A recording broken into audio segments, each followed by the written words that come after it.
When Xi Jinping became president in 2012, the U.S. ambassador in Beijing was Gary Locke, an important time in Chinese history. I spoke to him today and asked him for his overall impressions of this 19th Party Congress. Well, obviously, it's a very momentous time in China's history as it's moving into new phases of development and also its international efforts, its One Belt, One Road initiative. And given what's happening in the world today, certainly China and President Xi Jinping will play a more pivotal, more dominant role in world affairs and in the development of the surrounding region over the next many years and, in fact, decades.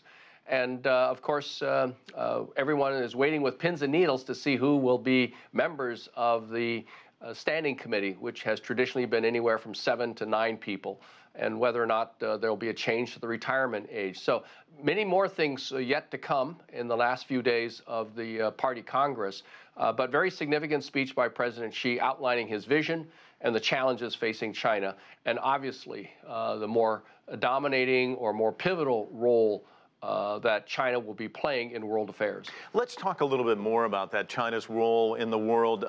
We saw President Xi in Davos making basically an appeal to the world about the need for globalization, and yet here in the United States you see a president who's shifting in the other direction, withdrawing in a sense from the global stage while President Xi in China moves onto the world stage. So give me your sense of where we go in the next 5 years.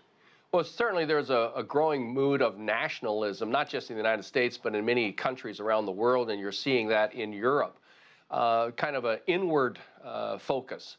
But I think it's a mistake because so many of the issues facing the world cannot be solved by individual countries, but only through collaboration and partnership with many others. And certainly between the United States and China, that relationship is perhaps the most important two-country relationship in the world today. And so many of the issues facing the world cannot be solved by either China alone or clearly not the United States alone, but the world is looking for leadership and collaboration by these two very important countries, whether it's on climate change, halting the spread of nuclear weapons, fighting global terrorism, curing diseases. The world needs that leadership and that joint effort of the United States and China.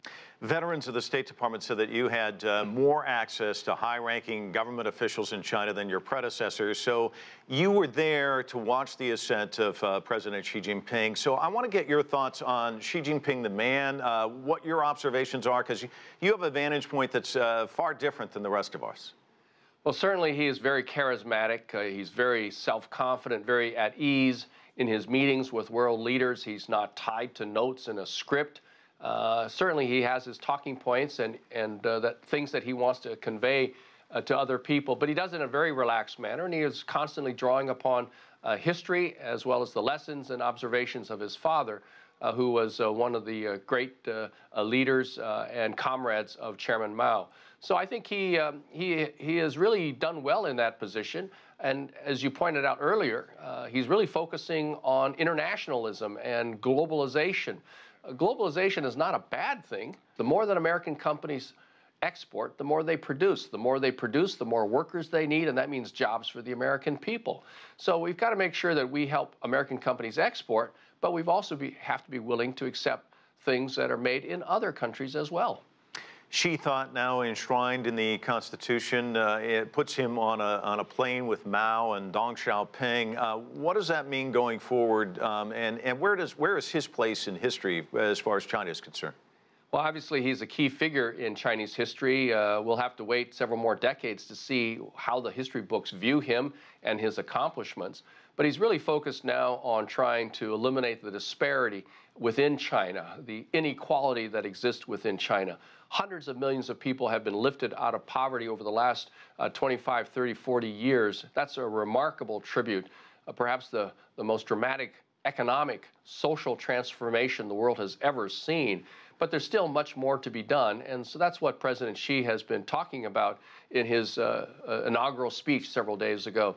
And what used to be a very remote agricultural villages are now gleaming cities of 5 or 10 million people and focused on technology.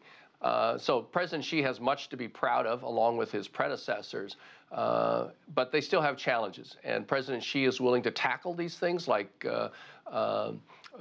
state-owned enterprises, government-owned enterprises, trying to make them more efficient, having them compete with the private sector on a more level playing field, opening up the various sectors to foreign companies, trying to bring reform in the rural areas, getting away from the one-child policy, a more freedom of movement within the country. These are still going to be daunting tasks. They cannot be done overnight, and there will be hiccups along the way.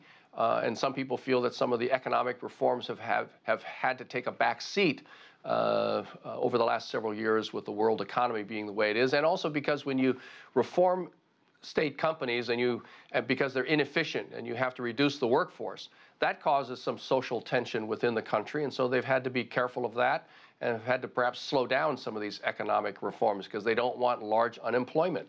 Huge challenges, but I think President Xi is the person with the charisma and the support of his colleagues and the leadership of the Communist Party to carry them out. We've been focused in this interview on this week. I'd like to maybe expand it further to next month. As you know, Donald Trump will be visiting China, a state visit coming up. Handicap that trip for us, and what are some of the possible outcomes? Well, we're really not sure because this is a time in which the relationship is a bit strained between the United States and China. The United States has long been concerned of some trade issues, from intellectual property rights violations to the lack of market access or opening up to foreign firms, American firms in China. Of course, North Korea is going to be a big issue. And so these are tough times. I don't think it's fair to expect China to solve the North Korea problem the way that President Trump initially expected China to. But it's going to require a lot of discussion and frank talk. And that's why I think this visit is good. It's an opportunity for the two leaders to really address these issues in a very, hopefully, candid, frank session, and perhaps make some progress. But trade issues, territorial issues like the South China Sea, and North Korea will dominate. Ambassador Locke, thanks so much for your time. My pleasure.